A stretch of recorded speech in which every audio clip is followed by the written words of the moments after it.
Message de Sananda à propos de demander de l'aide aux autres. Canalisé par Vania Rodriguez et partagé sur Message Céleste le 19 août 2022. Chers fils et filles de la planète Terre, je suis Sananda. Je crois que vous avez déjà reçu de nombreux compliments pour la mission que vous avez accomplie. Nous ne sommes pas là pour satisfaire l'ego de chacun d'entre vous. C'était un travail bien fait, mais nécessaire pour le chemin de chacun. Inutile donc de continuer à en parler. Aujourd'hui, je veux aborder un autre sujet très important. Nous aurons à nouveau une rencontre cette année. Il se peut déjà qu'il s'agisse d'une rencontre physique avec beaucoup plus de liberté qu'auparavant. Aujourd'hui, je vous présenterai les lignes directrices de ce qui devrait se passer le 12 novembre 2022.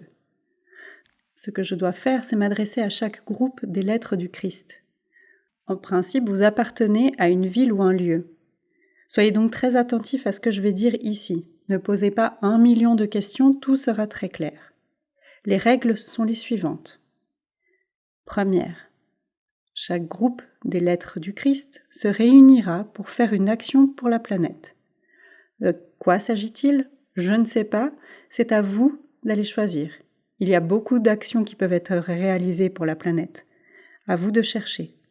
Ne restez pas assis à attendre que quelqu'un vous dise quoi faire. Entreprenez vos propres recherches. Rejoignez ceux qui s'y connaissent déjà, peu importe.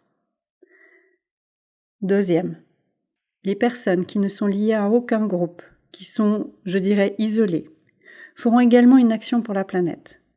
Et quelle serait cette action ? Là non plus, je ne sais pas. La réponse est la même. Cherchez une action à réaliser. Cherchez un moyen d'apprendre aux gens à prendre soin de la planète. De cette façon, tous seront impliqués.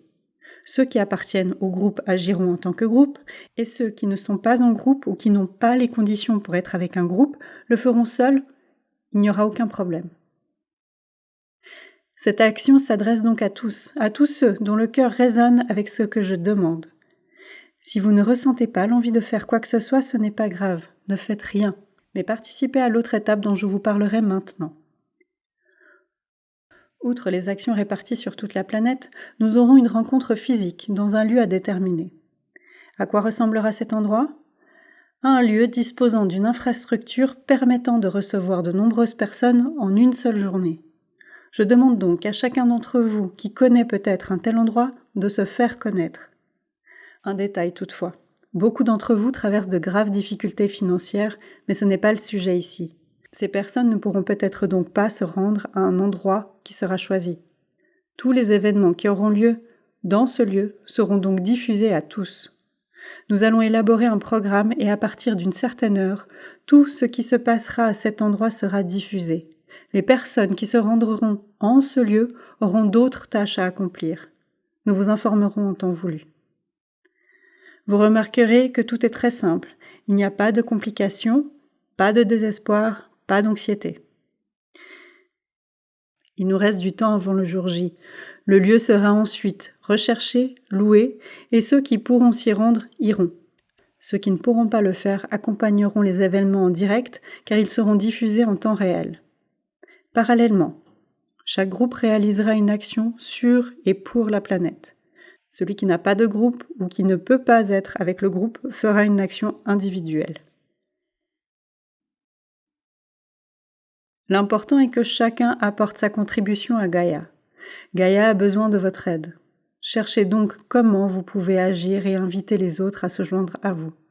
Ce n'est pas réservé aux seuls membres du groupe de l'être. Tout le monde peut y participer. Vous pourrez alors vous joindre à d'autres groupes qui agissent déjà pour la planète et le faire ensemble.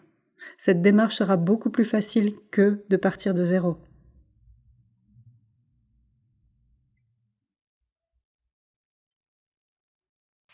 Pourquoi est-ce que je parle de cela si longtemps à l'avance ? Parce que ces lieux doivent être loués à l'avance et la requête n'est pas rapide non plus. Je vous demande donc, si vous connaissez de tels endroits, de les faire connaître afin que les mesures nécessaires soient prises pour les louer. De plus amples instructions seront données au fil du temps.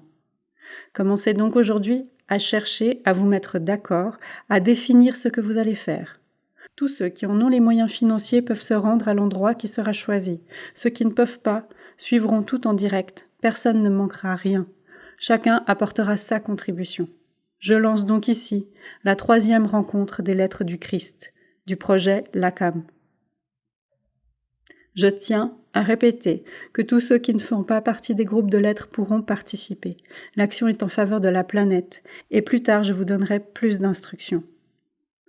En complément des derniers événements, je demande simplement à chacun d'entre vous de garder votre cœur lumineux, vibrant haut, de ne pas perdre tout ce que vous avez déjà obtenu. Comme indiqué, vous pouvez faire appel à nous à tout moment, aussi souvent que vous en avez besoin, et nous serons là pour aider chacun d'entre vous. Ma mission sur cette planète est presque terminée. C'est Maitreya qui prendra le relais après tout le processus d'ascension à l'occasion de la nouvelle étape de cette planète. Et surtout, à aucun moment je n'abandonnerai l'un d'entre vous, car je ne suis pas ici. Je ne suis pas au ciel, je ne suis pas au paradis. J'espère être dans le cœur de chacun d'entre vous. Vous n'avez même pas besoin de m'appeler verbalement, il suffit d'une pensée et je sais déjà que vous avez besoin d'aide, car je suis là. Du moins je l'espère. Apprenez à nous solliciter, apprenez à demander notre aide. Pourquoi est-il si difficile pour beaucoup de demander notre aide? Vous demandez toujours de l'aide les uns aux autres sans la moindre pudeur. Pourquoi ne pas nous demander de l'aide à nous? Avez-vous encore des croyances limitantes qui vous font croire que vous ne le méritez pas? Que nous sommes là-haut, assis sur des trônes d'or à regarder ce que vous faites et à vous juger? Je voudrais croire que nul ne pense comme ça. Pourquoi est-ce si difficile pour vous de nous demander de l'aide? Et en gardant toujours cette réponse au bout de la langue. Je n'entends rien, je ne vois rien, je ne sens rien. Pourquoi votre réponse peut vous arriver tout de même, par une phrase dite par quelqu'un d'autre, par une phrase dite à la radio, à la télévision, par une chanson que vous écoutez? Votre réponse est là. Mais vous vous limitez à entendre, voir, sentir. Et parce que cela ne se produit pas, vous croyez ne jamais obtenir de réponse.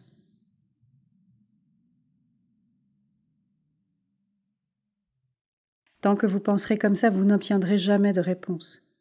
En effet, nous ne sommes pas aussi explicites. Nous ne disons pas exactement ce que vous voulez entendre. Nous manipulons le temps et les situations de sorte que vous voyez ce que vous demandez. Mais puisque votre cœur est fermé par le « je ne vois pas, je n'entends pas, je ne sens pas », vous ne saisissez pas là non plus. La réponse est là devant vous, mais vous ne comprenez pas. Nous l'avons dit plusieurs fois ici et je le répète, il arrivera un moment où vous ne pourrez plus demander de l'aide à l'autre car rien ne marchera pour vous. Et ensuite, que ferez-vous? Allez-vous sortir en courant dans la rue à la recherche de quelqu'un pour vous aider? Allez-vous sortir désespérément en pleurant et en criant « Je veux de l'aide, je veux de l'aide !» Ou bien savez-vous que nous sommes là dans votre cœur? Dites simplement « J'ai besoin d'aide » et l'aide sera là. Votre ego est-il encore trop perché, trop fort pour admettre que vous avez besoin d'aide? Les raisons pour lesquelles vous ne nous écoutez pas, pour lesquelles vous ne comprenez pas les réponses que nous vous donnons sont nombreuses, mais nous vous répondons toujours. Cependant, vous laissez faire, vous n'observez pas, vous ne percevez pas et la réponse reste en l'air. Nous insisterons à plusieurs reprises sur ce point. Cessez de demander de l'aide aux autres. C'est à nous qu'il faut demander de l'aide, pas à l'autre. L'autre ne peut rien faire pour vous. Vous nous placez au même niveau que l'autre? Je ne pense pas. Dans ce cas, qui pourrait faire mieux pour vous que nous? Vous avez du mal à apprendre cette leçon et c'est ce que je vois le plus souvent. Aidez-moi avec ceci, aidez-moi avec cela, aidez-moi avec un tel ou un tel. Vous demandez de l'aide à quelqu'un d'autre? Ce qui est pire, l'autre vous a-t-il dit de lui demander de l'aide? Souvent, même une autre personne n'est pas consciente et vous demandez de l'aide pour elle. Cela représente une invasion du libre arbitre. Vous n'avez pas encore appris cela? Commencez donc à observer ces petits dérapages que vous commettez encore. Vous voulez de l'aide? Demandez-la à nous. Ne demandez pas aux autres. Les seuls moments où vous pouvez demander pour quelqu'un d'autre, c'est lorsqu'il s'agit d'un être qui n'est pas encore en mesure de le demander pour lui-même. Car même ceux qui sont dans le coma, qui ne sont pas en état de réfléchir, vous devez demander à leur moi supérieur la permission de demander de l'aide pour eux. Mais vous ne le faites pas. Vous ne cessez pas de mendier, de supplier, d'implorer l'énergie de quelqu'un d'autre. Souvent, ce n'est même pas pour vous, mais pour un autre. Arrêtez. Vous n'avez pas encore perdu cette habitude. Si vous voulez de l'aide, demandez à nous, pas celle des autres. Ne sollicitez pas l'autre. Vous voulez aider quelqu'un? Envoyez de la lumière. Envoyez-lui de la lumière afin que la situation dans laquelle il se trouve puisse être résolue. Ceci est excellent, vous pouvez le faire. Ne demandez pas de l'aide pour l'autre ni pour personne. Ne le faites pas, ni pour vous-même, ni pour quelqu'un d'autre. Nous insisterons toujours sur ce point pour que vous l'appreniez, mais il me semble que ceci est difficile pour vous. Cessez de dépendre de l'autre pour résoudre les problèmes qui sont les vôtres. Que se passe-t-il lorsque vous demandez de l'aide à quelqu'un? Il se sent obligé de vous aider. Il ne l'a pas demandé, il ne vous a pas dit « demandez-moi de vous aider ». Vous lui avez imposé un fardeau qu'il n'a pas demandé. Alors il se sent obligé de le faire, et souvent, il ne le fait pas de bon cœur. Comprenez-vous l'attitude que vous adoptez? Non, beaucoup ne comprennent pas. Je le répète encore une fois, il arrivera un moment où l'autre ne sera plus là pour que vous puissiez compter sur lui. Et alors, que ferez-vous? Vous n'avez jamais essayé de demander notre aide. Allez-vous alors vous réveiller et nous la demander? Nous serons là, mais vous pourriez être bien mieux loti si vous aviez demandé votre aide auparavant. Comprenez que vous n'avez pas à demander de l'aide de qui que ce soit. Les gens aident s'ils le veulent. Il s'agit de vos problèmes à vous. Personne n'a rien à voir avec cela. Personne n'a à vous aider. Ce sont vos problèmes, vous devez les résoudre vous-même.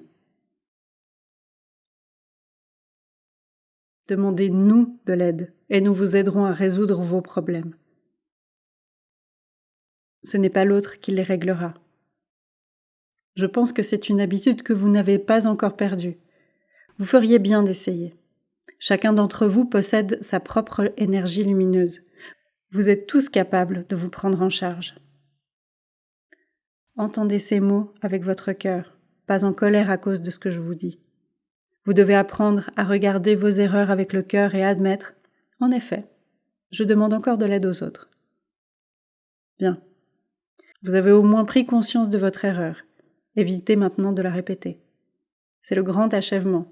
C'est la grande sagesse. Il y a encore beaucoup de mauvaises habitudes en vous, et petit à petit nous vous en faisons prendre conscience.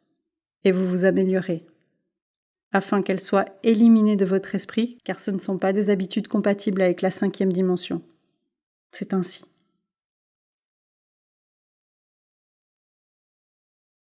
Ne répandez pas vos problèmes. Personne n'a rien à voir avec cela. Ce sont vos problèmes. Ce n'est pas en les diffusant qu'il sera résolu, car beaucoup pourront se réjouir de votre problème, et vous envoyer beaucoup d'énergie négative pour que vous ne le résolviez pas. Avez-vous déjà pensé à cela? Au fait que tous ceux à qui vous demandez de l'aide ne la reçoivent pas avec le cœur ouvert? Beaucoup se moquent de votre détresse, et pire encore, la nourrissent pour que vous souffriez davantage. C'est ce que vous voulez? Il n'y a donc pas besoin de répandre la souffrance. La souffrance appartient à vous-même et pas aux autres. Cela fait partie de votre chemin, de ce que vous avez émis et de ce que vous recevez en retour. Est-ce que quelqu'un a quelque chose à voir avec cela? Pas du tout. Écoutez cette vidéo très attentivement, avec le cœur ouvert et non avec votre intellect uniquement. Arrêtons avec « je ne peux pas »,« je ne vois pas »,« je n'écoute pas ». Arrêtons cela car le jour où vous direz « je suis capable d'entendre »,« je suis capable de voir »,« je suis capable de ressentir », tout va changer. Mais cela doit être affirmé de tout cœur et en croyant chaque mot.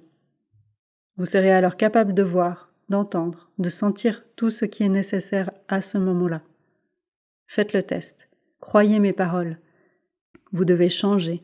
Vous devez apprendre pour que le quantum de lumière que vous avez atteint sur votre voyage du pardon soit pérennisé. Nous sommes là pour vous aider, toujours, mais vous devez abandonner les mauvaises habitudes ou au moins commencer à essayer de le faire. Je vous assure, ce n'est qu'un début.